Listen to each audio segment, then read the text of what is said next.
नमस्कार, आपके साथ हूं मैं राजीव शर्मा।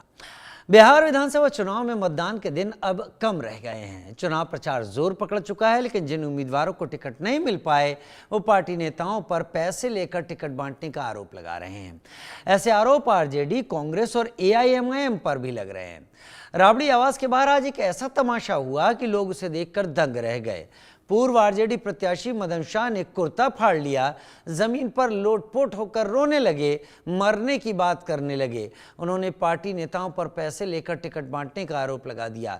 इसी तरह पूर्णिया के कस्बा विधानसभा क्षेत्र में मौजूदा कांग्रेस विधायक आफाक आलम ने पार्टी नेता पर करोड़ों की डील का आरोप लगा दिया। उन्होंने बिहार कांग्रेस प्रभारी कृष्णा अल्लावरू के लिए कहा कि उन्होंने करोड़ों की डील की। लेन देन के आरोप खगड़िया से कांग्रेस विधायक छत्रपति यादव ने भी लगाए। मुजफ्फरपुर के मीनापुर विधानसभा में तमन्ना हाशमी को जब एआईएमआईएम से टिकट नहीं मिला तो उन्होंने पार्टी से इस्तीफा दे दिया और पार्टी नेताओं पर टिकट बेचने का आरोप लगा दिया। कोचाधामन विधानसभा क्षेत्र से टिकट नहीं मिलने पर एआईएमआईएम उम्मीदवार जफर असलम ने इस्तीफा दिया और एआईएमआईएम नेताओं पर उगाही के आरोप लगाए। इन आरोपों पर बीजेपी ने महागठबंधन पर निशाना साधा और कहा, पैसे से टिकट का खेल जनता देख रही है। राबड़ी आवास के बाहर तमाशा, कुर्ता फाड़ फूट फूट रोए नेता। आरोप के घेरे में आरजेडी, कांग्रेस। जनता को क्या संदेश? बिहार में जीत का सवाल, पैसों पर टिकट का बवाल। महागठबंधन के नेता बिहार विधानसभा चुनाव में अपना टिकट कटने पर पैसे लेकर टिकट बांटने का आरोप लगा रहे हैं। रविवार सुबह राबड़ी आवास के बाहर टिकट के लिए पूर्व प्रत्याशी मदन शाह ने अपना कुर्ता फाड़ लिया। वे सड़क पर रोते बिलखते नजर आए। उन्होंने कहा कि संजय यादव ने मधुबन विधानसभा से टिकट देने के एवज में 2 करोड़ 70 लाख रुपए मांगे। रकम नहीं दी तो टिकट किसी और को दे दिया गया। इन्होंने कहा कि मैं 90 के दशक से पार्टी के लिए काम कर रहा हूं। मैं एक गरीब आदमी हूं। मैंने अपनी जमीन तक बेच दी है। क्या हुआ? आप सूर्य भाई, आप लोग मीडिया है, सच्चाई छापिएगा। क्या हुआ? क्यों रो क्यों रहे हैं? ये तो बताइए, रो क्यों रहे हैं? बाप रे बाप, बाप रे बाप। सूर्य ना 2020 में लालू जी हमको रांची में बुलाकर टिकट सर्वे कराए कि तेली का संख्या हुआ आज है ना 60,000 बैस का है। मदन शाह रणधीर सिंह को हराएगा। कहाँ से? मधुबन विधानसभा मोतिहारी 58 में भाई, समझे। तेजस्वी जी, लालू जी बुला कर हमको बोले कि तुम लड़ो, हम टिकट देंगे। हम काम करते रहे, 90 से काम करते हैं पार्टी में। और वो तेल पियावन, लाठी भजावन, और गरीब रहला साला बस अपना जमीन बेच के, जमीन जो है ना 2 बीघा बेचे है 4 लाख रुपए काठा में। वह जमीन जो है 2 करोड़ रुपए काठा है। बाप रे बाप, बाप रे बाप। रो क्यों रहे हैं? आपसे लालू जी बात हुई थी। लालू जी कहे थे कि तू लड़िए, मदन तू लड़िए।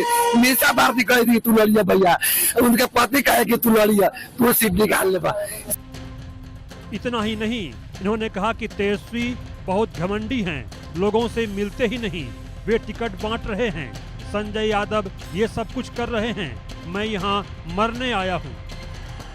सरकार नहीं बनेगा इसका, ये 25 को बस्ती बढ़ जाएगा लालू तेजस्वी यादव। क्यों? ये बहुत घमंडी है। अरे भेंट नहीं करता है लोगों से, भेंट करता है किसी से? या 5,000, अरे टिकट तो सब बांटता है, जदयू बांटता है, भाजपा बांटता है। कहीं भीड़ देता है? कहीं भी है? नहीं है। टिकट बांट के चल गए। और जो नहीं टिकट दिया इसके उसको रोक रोक करके 2 का टिकट देता है। समझे? बाप रे बाप। ये सब कर कौन रहा है? ऐसे संजय यादव करता है। संजय वो कौन? तो सुनील है, सुनील इंजीनियर सुनील है। वो सुनील बोला कि 2 करोड़ 70 लाख रुपया ले लिया है, उतना दीजिए, हम आपको टिकट दे। बाप रे बाप। हमारा बेटा बेटी है,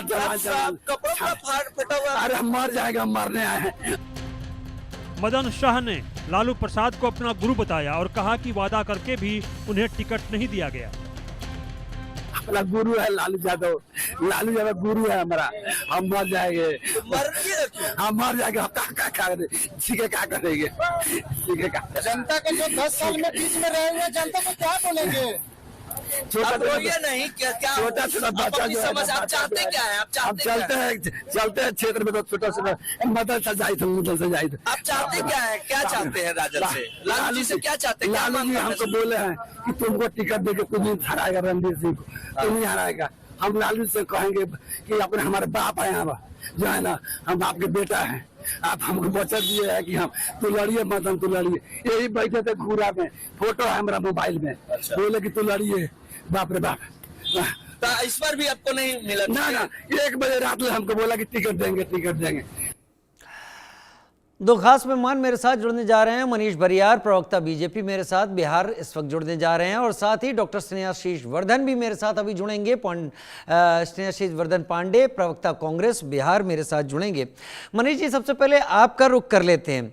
राबड़ी देवी के आवास के बाहर आज जो कुछ हुआ, और उसमें मदन कुमार साहू नाम के इस कैंडिडेट ने अपने कपड़े फाड़ लिए, 2,70,00,000 रुपए मांगने का आरोप लगाया, और ये बात रखी कि ये सब के पीछे कुछ खास लोग हैं। और जो स्थिति है टिकट ना मिलने पर, महागठबंधन किस स्थिति में इस वक्त फंसा दिखाई पड़ रहा है? जहां तक एनडीए की बात थी, मेरे ख्याल से सारी स्थितियां सुलट चुकी हैं, और आप लोग तो नॉमिनेशन भी फाइल कर रहे हैं। नमस्कार राजीव जी, आपको भी और आपके जितने भी दर्शक हैं उनको भी नमस्कार और दिवाली की शुभकामनाएं। बहुत शुभकामनाएं दीपावली की आपको भी। और देखिए, उन्होंने शाह जी ने संजय यादव जी का नाम लिया। मैं तो कहूँगा कि संजय यादव जो है बहाना है, असली जो है, जो सारा खेल हो रहा है, ये तो घराना की तरफ से खेल हो रहा है। तो जो घराना है वहीं से सारी चीजें हो रही है, ये किसी से छुपा हुआ नहीं है। तो और पहली बार नहीं हो रहा है। देखिए, राजद जो है वो कार्यकर्ताओं की कोई पार्टी है ही नहीं, ये दल कार्यकर्ताओं का नहीं है, ये सेटर गेटर लोगों का दल है। और आखिरी मोमेंट में जो है, ये हर बार ऐसा ही होता है, पार्टी की जो है टिकट, वो आप जो सबसे ज्यादा बोली लगाता है, तो आप इस पार्टी से क्या उम्मीद कर सकते हैं। और इसीलिए जो है हम लोग बार बार कह रहे हैं, हमारे नेता भी कह रहे हैं कि ये महाठगबंधन है और गांठ है, पूरा पेच फंसा हुआ है। अभी आप देखिए, करीब करीब 7 से 8 सीट पर इनके दो कैंडिडेट है, कहीं कांग्रेस राजद से लड़ रही है, कहीं वीआईपी पार्टी लड़ रही है। तो इसमें तो कोई आपस में तालमेल है ही नहीं। और तेजस्वी का नाम भी जो है, कांग्रेस और जो आपकी लेफ्ट पार्टीज हैं वो लोग भी कुछ नहीं मुख्यमंत्री के तौर पर वो लोग कह रहे हैं। तो यहाँ पूरा पेच फंसा हुआ है, पहले ही से ये पार्टी हार रही है। और जनता को ये दिखाई भी पड़ता है कि जब चुनाव के पहले ऐसा हालत है तो चुनाव के बाद इनका क्या हालत होगा। तो क्या आपको लगता है या आपके दर्शकों को लगता है कि ये राज्य को चला सकते हैं? और इसीलिए बार बार जो है एनडीए पर जो है बिहार की जनता का विश्वास होता है। आप देख सकते हैं कि कितने डिसिप्लिन के साथ सारी चीजें हुई और सबको अपना अपना सिंबल मिल गया, और सब जो है चुनाव क्षेत्र में अपना काम कर रहे हैं। वाकई सब चुनाव क्षेत्र में अपना काम कर रहे हैं। डॉक्टर स्नेहाशीष वर्धन पांडे मेरे साथ इस वक्त, प्रवक्ता कांग्रेस बिहार, मेरे साथ जुड़ गए हैं। डॉक्टर स्नेहाशीष, बहुत स्वागत है आपका।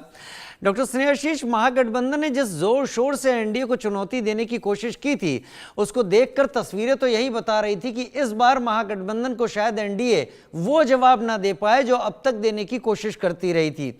लेकिन जब से टिकट की रार शुरू हुई है, आज जो तस्वीरें सामने आ रही हैं, खास तौर पर आपकी पार्टी तो नहीं लेकिन राजद की तरफ से, कोई कपड़े फाड़ रहा है, कोई कह रहा है 2.5 करोड़ रुपए मांगे गए, कोई कुछ कह रहा है। और ये वो कैंडिडेट हैं जो आवास पर जाकर बाहर ये सब कुछ कर रहे हैं।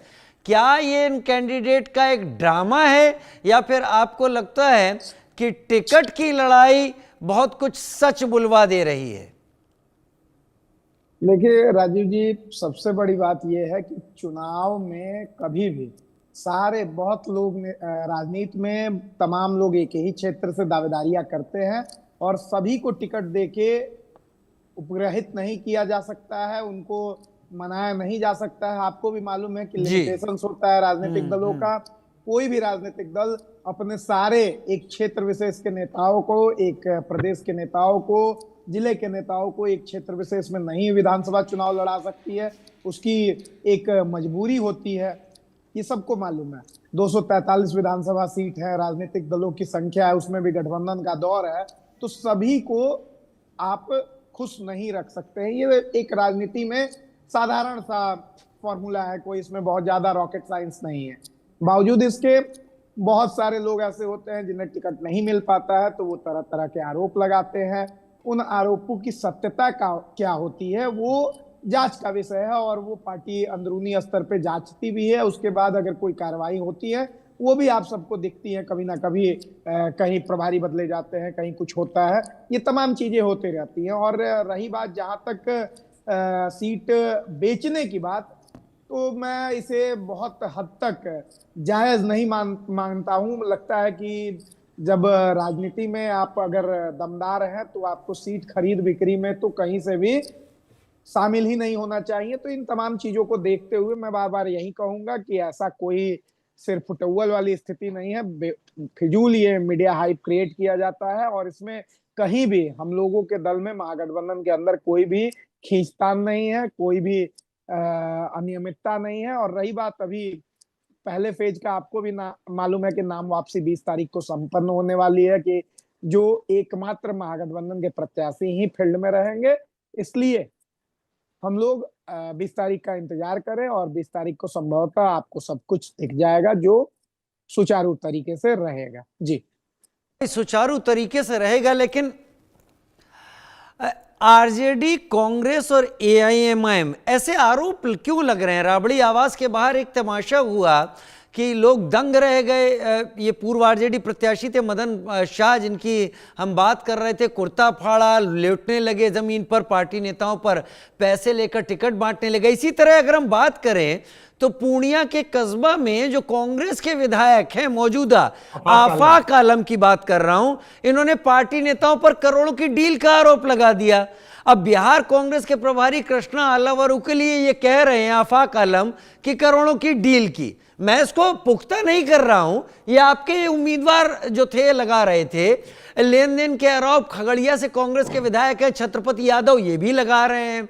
मुजफ्फरपुर के मीनापुर में जो तमन्ना हाशमी एआईएमआईएम से, वो भी लगा रही हैं। हालांकि एआईएमआईएम आपके साथ नहीं है, लेकिन कांग्रेस के भी लगा रहे हैं और आरजेडी के भी लगा रहे हैं। डॉक्टर स्नेहाशीष वर्धन, ये इस तरीके के आरोप एन तब जब टिकट बंटवारा हो रहा है, जनता के सामने जाना है, पहला राउंड ज्यादा दूर नहीं है, इमेज पर बहुत बड़ा नुकसान नहीं लगाते हैं क्या? निश्चित तौर पे देखिए, अनुशासन ही एक दल में सब कुछ होता है। ये सबको मालूम है कि अनुशासित रहना कार्यकर्ताओं की जिम्मेदारी है, और राजनीतिक दलों की मजबूरियों को मैंने पहले ही स्पष्ट कर दिया कि लिमिटेड सीट्स होती हैं, टिकट जो होते हैं वो लिमिटेड लोगों को ही मिल सकते हैं, सबको मालूम है। वो भारतीय जनता पार्टी के साथ भी वही स्थिति है, जदयू में भी वही स्थिति है। उनकी भी सिर्फ फुटबॉल अगर आप मीडिया के साथ ही दिखाते तो प्रदेश कार्यालयों के बाहर जिस तरीके का जमघट लगा रहता है, हाँ, वो हमने दिखाई है। वो बीजेपी प्रदेश कार्यालय के आगे वो जो प्रदर्शन हुआ है वो भी दिखाया है सर। लेकिन यहाँ पर जानते हैं क्या डॉक्टर स्नेहाशीष, आप मेरे साथ पहले भी जुड़ चुके हैं चर्चाओं में, आप बड़ा उसकी व्याख्या बहुत बेहतर करते हैं। मैं इस बात को सामने नहीं रख रहा हूं कि ये लोग नाराज हैं, मैं इस बात को सामने रख रहा हूं कि एक आरजेडी और एक कांग्रेस, इन दोनों के ही उम्मीदवारों ने, जो पहले विधायक थे, उन्होंने कहा कि करोड़ों की डील हुई है, पैसा नहीं दिया गया तो टिकट नहीं मिला। ये बहुत गंभीर बात हो जाती है। देखिए, सीनियर लोग हैं, सीनियर नेता जब इस तरीके की बातें कहते हैं तो कहीं ना कहीं उसकी जांच होनी चाहिए। वो पार्टी अंदरूनी मामला है, पार्टी इसकी जांच भी करेगी। और कांग्रेस पार्टी चूंकि लोकतांत्रिक दल है और पूरी तरीके से यहाँ लोकतांत्रिक प्रक्रिया का वो अपनाया जाता है किसी भी प्रक्रिया में, तो ऐसी तमाम चीजों को सॉर्ट आउट कर लिया जाएगा। और मैं फिर से ये दोहराना चाहूंगा कि राजनीतिक दलों में अनुशासन ही सबसे प्रमुख चीज होता है, क्योंकि आप जनता को नेतृत्व देते हैं। तो जनता को जब नेतृत्व देते हैं तो कहीं ना कहीं व्यक्तिगत स्वार्थ को इतर रखते हुए हमेशा देश हित में, राष्ट्र हित में, राज्य हित में काम करना चाहिए। और यही एक अनुशासन होता है, एक दल का संविधान होता है, जिसका पालन करते हुए हम लोग देश की सेवा और समाज की सेवा करने के लिए। डॉक्टर स्नेहाशीष, आप बात एकदम सही कह रहे हैं। चुनाव के मौके पर डॉक्टर पांडे, डॉक्टर स्नेहाशीष, आप बातें इतनी अच्छी कह रहे हैं कि यह आदर्श है, लेकिन ये आदर्श जब फॉलो नहीं होता तो एक बात होती है, लेकिन जब आदर्श भ्रष्टाचार के आरोप के रूप में सामने आ रहा है तो फिर क्या जनता में इसका गलत मैसेज जाएगा मुझे नहीं पता, लेकिन दो उम्मीदवारों ने ऐसा कर दिया है और अब शायद नेतृत्व को जवाब देना होगा कि करोड़ों की इसमें खरीद फरोख्त का इल्जाम लगाया गया। खैर, दानापुर विधानसभा क्षेत्र से बीजेपी उम्मीदवार रामकृपाल यादव, उन्होंने महागठबंधन दलों के बीच सीट बंटवारे को लेकर कुछ कहा है, आइए सुन लेते हैं। जातीय संघर्ष में लगाया, नरसंहार का युग रहा। वो लालू यादव अपने बेटे को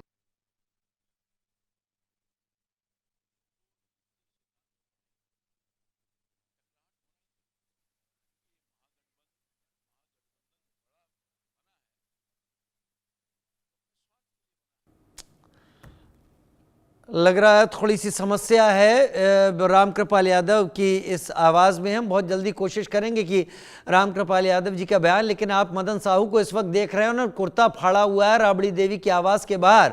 2,70,00,000 रुपए मांगे जाने का आरोप इन्होंने लगाया। आफाक आलम ने करोड़ों रुपए मांगे जाने का अल्लाह वरू जी पे आरोप लगाया। ये महागठबंधन के दो प्रभावी दल हैं और इन्हीं के संभावित जो हैं लोग वो इस तरीके आरोप लगा रहे हैं। खैर, हम आरोपों की पुष्टि नहीं करते क्योंकि लगा उन्हीं की पार्टी के लोग रहे हैं। मैं मनीष बरियार का रुख करूंगा। मनीष, दो दल, कांग्रेस के तरफ से भी मैंने दो उम्मीदवारों की बात कर ली। एक ये सामने दिख रहे हैं तस्वीरों में जो कि मदन साहू हैं, ये अपना अलग रोना लेकर बैठे हुए हैं, कह रहे हैं मैं मरने आया हूं, और तेजस्वी जी को लेकर और एक बड़ी खरीद फरोख्त की बात कर रहे हैं। क्या ये खरीद फरोख्त वाकई होती है? क्या ऐसा है राजनीति में टिकट को लेकर? मनीष बरियार। राजीव जी, सिर्फ आफाक आलम नहीं, आफाक आलम ने तो कह दिया कि टिकट बेचने की दुकान है कांग्रेस पार्टी, तो इस तरह से उन्होंने बातें कही हैं, जो कि बहुत सीनियर लीडर हैं डॉक्टर तारिक अनवर।